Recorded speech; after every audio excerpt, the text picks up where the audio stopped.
Tahun 2020 kita telah melihat begitu banyak perusahaan teknologi yang telah merilis hardware terbaru mereka, seperti Nvidia GeForce RTX 3000 series, AMD Ryzen 5000 series, dan Radeon RX 6000 series, serta Intel Tiger Lake.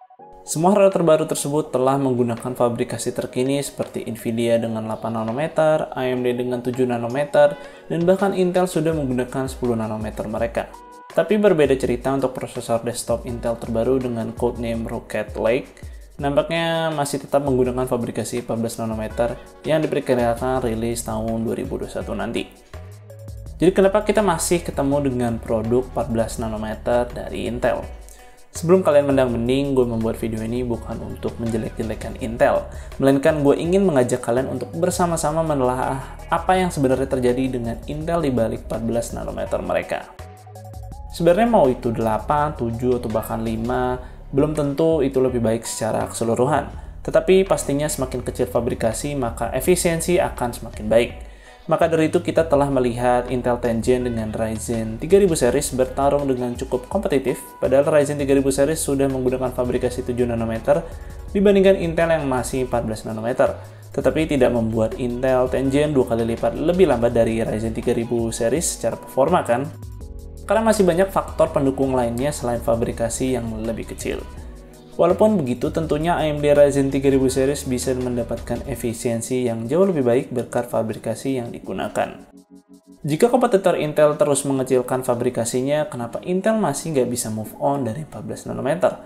Padahal mereka sudah memiliki fabrikasi 10 nanometer pada line up prosesor mobile, bahkan sejak Intel 10 Gen Ice Lake.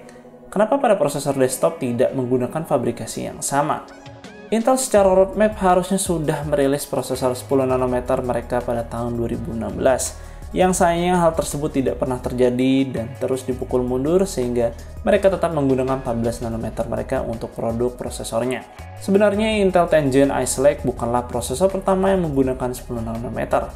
Sebelumnya Intel pernah merilis Cannon Lake pada tahun 2018, sebuah prosesor mobile berbasis Core i3 yang masih masuk dalam keluarga Intel 8 Gen. Nama prosesor tersebut eksklusif untuk produk Intel NUC, dan kalau kalian asing dengan prosesor ini, gue pun juga baru tahu. Karena tahun yang sama prosesor ini rilis, Intel sendiri tak mampu memproduksi prosesor ini secara masif, karena kesulitan untuk menyuplai 10 nanometer mereka yang akhirnya produksi prosesor ini dihentikan pada tahun 2019. Yang sayangnya selama masa hidupnya hanya berakhir dengan satu varian saja. Nah, baru pada tahun 2019 akhir kita baru benar-benar diperkenalkan prosesor 10 nanometer mereka, yaitu Intel Ice Lake yang merupakan prosesor mobile yang masuk dalam keluarga Intel 10 Gen. Nah, dari sini kita masih melihat 10 nanometer milik Intel tidak diimplementasikan secara menyeluruh dan hanya sebagian saja, khususnya untuk seri prosesor mobile tertentu. Sisanya secara mayoritas masih menggunakan 14 nanometer. Hal tersebut masih bisa kita lihat pada 11 Gen Intel nanti karena untuk Tiger Lake, Intel sudah menggunakan 10 nanometer mereka dan berbeda cerita untuk Rocket Lake yang masih tetap menggunakan 14 nanometer Intel. Dari gambaran ini aja kita sudah dapat menerka kalau 10 nanometer Intel tuh sebenarnya memang belum siap untuk masuk dalam tahap full production, sehingga masih diimplementasikan secara sebagian untuk line up prosesor tertentu.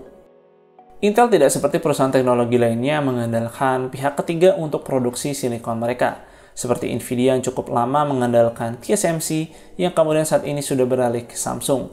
Kemudian AMD yang sebenarnya sebelumnya juga memproduksi silikon mereka sendiri dan saat ini sudah beralih ke TSMC.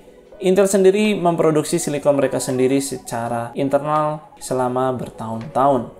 Jadi di sini jelas Intel tak hanya bersaing dengan AMD dalam membuat prosesor, tetapi juga harus bersaing dengan perusahaan semiconductor seperti TSMC dan Samsung dalam membuat fabrikasi yang lebih baik. Posisi seperti ini memang cukup memberatkan Intel sebagai perusahaan microprosesor. Selain harus mendesain arsitektur prosesor, mereka juga harus melakukan proses fabrikasi mereka sendiri. Proses fabrikasi akan semakin sulit jika ukuran transistor semakin mengecil. Saat menciptakan prosesor dari wafer silikon, tidak seluruhnya berhasil menjadi sebuah chip prosesor. Sebagian ada yang defect atau gagal produksi. Kenapa gagal? Tentunya banyak faktor lainnya. Dan hal ini wajar terjadi pada proses manufacturing. Proses fabrikasi yang sulit kemungkinan meningkatkan tingkat kegagalan pada wafer silikon untuk berhasil menjadi sebuah chip prosesor. Nampaknya hal tersebut memang terjadi ketika Intel memproduksi 10 nanometer mereka. Akibat proses fabrikasi 10 nanometer yang memang lebih sulit jika dibandingkan 14 nanometer, ketika melakukan proses manufacturing nampaknya jumlah defect atau gagal produksi jauh lebih banyak jika dibandingkan ketika memproduksi 14 nanometer mereka. Walaupun begitu, dari tahun 2018 Intel telah membenahi produksi 10 nanometer mereka, namun peningkatan yang didapat nampaknya masih belum bisa menyamai jumlah produksi 14 nanometer mereka. Dari sini juga agak kebayang mengapa Intel 10 nanometer tidak lebih dari 4 core 8 thread. Karena semakin besar core yang ingin dimuat, maka die size yang diperlukan akan semakin besar. Jika die size-nya semakin membesar, maka akan semakin sedikit prosesor yang dapat diproduksi dalam sebuah silicon wafer. Maka dari itu, demi mengurangi resiko dan memaksimalkan jumlah produksi, Intel berpikir bagaimanapun caranya tetap menjaga die size mereka sekecil mungkin agar dapat memproduksi prosesor lebih banyak, dan sayangnya jumlah core menjadi terbatas karena hal tersebut. Hal ini juga menjadi alasan yang kuat mengapa Intel memprioritaskan 10 nanometer mereka untuk pasar mobile, karena tentu prosesor mobile memiliki die size yang lebih kecil jika dibandingkan dengan prosesor desktop.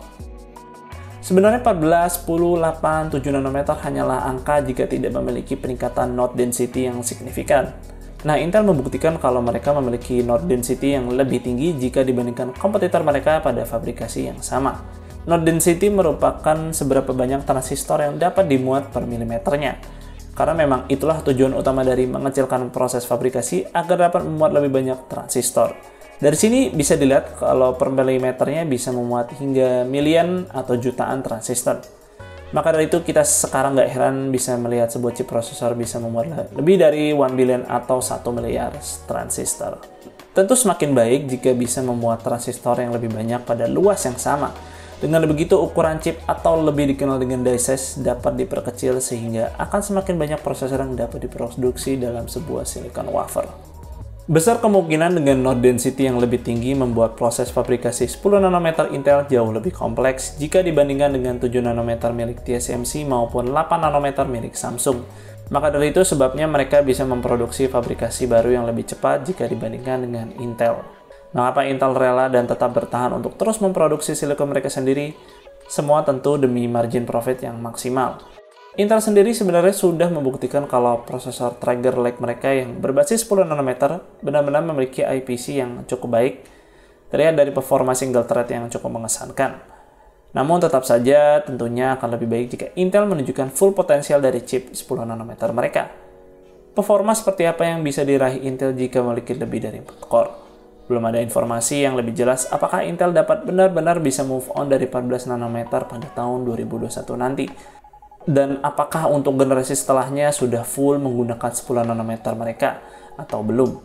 Karena jika Intel tidak segera membenahi masalah produksi 10 nanometer mereka, sebentar lagi kompetitor mereka akan transisi ke fabrikasi yang lebih baru seperti TSMC yang sudah siap dengan 5 nanometer mereka yang mana sudah banyak dipesan oleh produsen lain seperti Qualcomm, AMD, hingga Apple. Membuat Intel harus segera menyelesaikan masalah 10 nanometer mereka dan bersiap-siap untuk fabrikasi 7 nanometernya. Untuk kalian yang berpikir apakah Intel akan bangkrut, tentu hal tersebut sangat mustahil terjadi karena Intel sebenarnya sebuah perusahaan yang cukup besar, akan jauh lebih besar jika dibandingkan dengan AMD dan Radeon, dan hingga saat ini market share masih dikuasai oleh Intel. Dan sebesar apapun masalah yang mereka hadapi, tentu mereka akan memiliki solusinya sendiri. Dan kita juga akan tetap melihat produk prosesor mereka di tiap tahunnya. Belum lagi, Intel baru saja memasuki segmen GPU lewat Intel Z Graphics. Jadi menurut gua hal ini bukanlah akhir bagi Intel, melainkan sebuah permulaan untuk mereka memulai sesuatu yang baru. So, sekian untuk videonya kali ini. Semoga video ini bermanfaat. Dan jika kalian berkenan, like dan share video ini. Dan jangan lupa subscribe channel gue jika kalian nggak mau ketinggalan konten dari gua. Dan silakan follow channel Suka IT di Instagram di @suka_IT. Dan bagi kalian yang suka membaca artikel, silakan kunjungi website serayatekno.com. And sekian videonya untuk hari ini. See you on the next video.